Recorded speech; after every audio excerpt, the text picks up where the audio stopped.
during the festival was going great. Obviously, the Prince Philip thing happened. That was amazing. I'm gone viral everywhere, in the news, everything. Mum's friends are messaging her. When Mum's friends message her, I'm like, fuck, this is big. Because that never happens. So that happened, and I'm like, man, I'm a whole new comedian. I reckon I'm at a new level. I'm on a new level. I'm on a new level. You know, that was playing in my head. I would walk in rooms.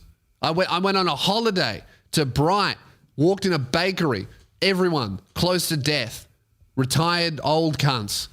None of them know who I am. I kick down the door and they go, whoa, what type of pie would you like? And I go, I'm on a new level. Picked up the cream pie, threw it in her face.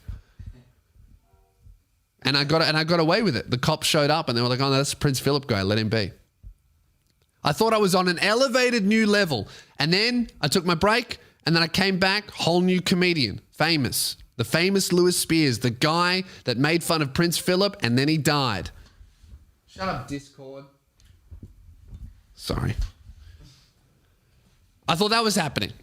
And then I go to my first gig back. I do guerrilla comedy, which is a hole. This is really what stand-up comedy is. Being a professional stand-up comedian in Australia, it's incredible highs, an incredible minority of the time, and then real big lows. And I'm on my high. And then I book my first thing back. I'm headlining. I'm like, I'm a fucking headliner, dude. I'm a headliner. I'm famous. The room's going to be packed. They're all going to be there for me.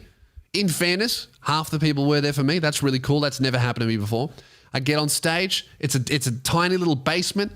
I go from selling thousands of tickets in Melbourne to about 40 people in a fucking shisha bar in a basement where they're playing hardstyle upstairs and they won't turn it down for the comedy. You can hear it the whole time. There's no sound system. There's just a microphone and an amp that somebody got from a guitar store and they don't know how it works because it has reverb and no one knows how to turn it off. I'm echoing. I'm in a fucking 40-person dungeon. It sounds like I'm in a cave, right? I'm going to go spelunking. Elon Musk is going to call me a pedophile because I'm in a fucking cave, right? So I go in. And I'm thinking I'm on such a high, you understand? Like I just did 23. I broke records, personal records for tickets sold. I'm think that I'm killing it. And then the first gig back, I'm in a dungeon. There's a shisha bar. It smells like fucking vanilla. And Arab dudes who don't like white guys. And there's hardstyle playing. I go downstairs and there's this woman who's like 55 in a beautiful blue dress and heels, more drunk than I've ever seen a woman that age, with a black eye, clearly lost, stumbles down into the room just before my set. Just before my set, right? There's another guy that I've met at previous gigs and I have a good relationship with him. He's disabled, he can't speak, but he does like to heckle, which is just a problem. He's got a little typing machine, but he doesn't use it to heckle. He just goes, and he can't speak. And I love the guy, but dear God, how the fuck am I supposed to respond to a heckler when I can't understand him and they're disabled? Every time I say something funny, the whole crowd reacts like it's a hate crime. But anyway, that's going on. And I'm doing, look, I get on stage and half the crowd's super excited because they recognize me. Oh my God, that's the fucking Prince Philip guy.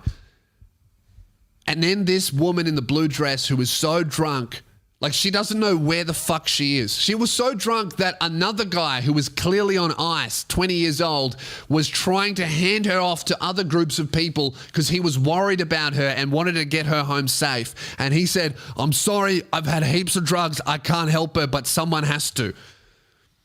And she can't even speak. You know when women get drunk, so drunk that they just become silent?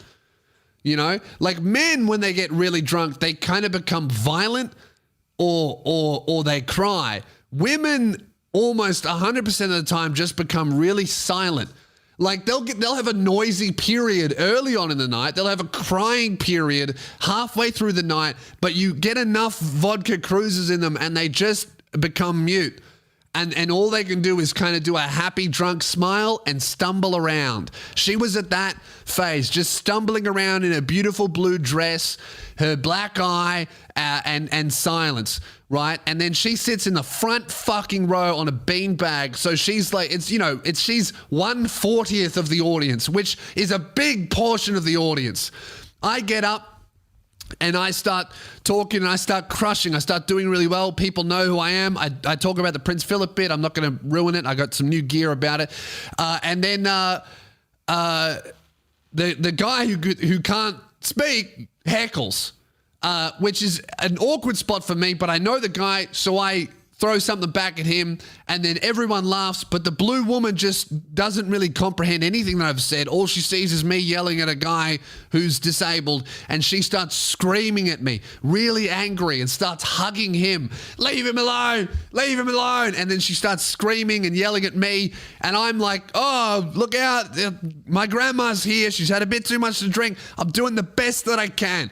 Anyway, then she starts having a coughing fit.